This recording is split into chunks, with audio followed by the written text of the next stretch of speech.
全面破发1万块的政策已经送到立法院审议，无设排付的条款，上紧10月就通领。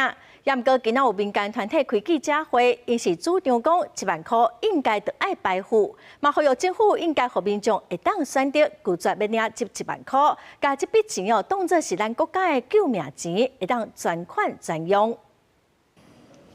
顶礼拜是9月10日，行政院通过特别预算案，送立法院3读，若通过，上紧10月底，大家就会当领到1万块现金。目前政府已经公布5种领钱的方式，1万块马上就要到手。不过拜二有民团和各界代表开记者会表达诉求，呼吁民众莫领这1万块。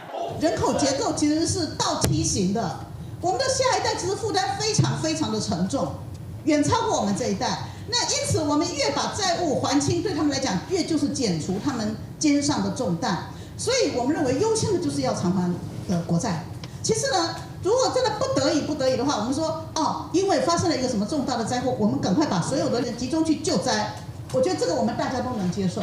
好，那么这退而求其次，已经木已成舟，不可能挽回。那么是不是排付？ 而且嘛，呼吁政府紧甲这个专款的这个物件，甲创个好势，互咱若这个政策若是要落去的时阵，咱拢会当甲这个钱会当等入去这个专款内面。讲未来真正有这个专款，会当用伫这个危险的时阵，安尼政府其他的钱，伊就会当摕来做别项的用途。针对破发1万块的政策，有民众表示支持，也有民众认为无应该发这1万块。 如果大家都发1万，应该大家就是会促进这个经济比较好一点。他搞得好像我们一般民众，好像我们没看过1万块似的。民间团体呼吁行政院应该要增加一个选项，让民众会当选择无爱领，把钱放入去专用的口座，专款专用，当做国家的救命钱，亲像用伫个国防，也是发展本土语言这的所在。记者陈心东、谢桂玲台北报道。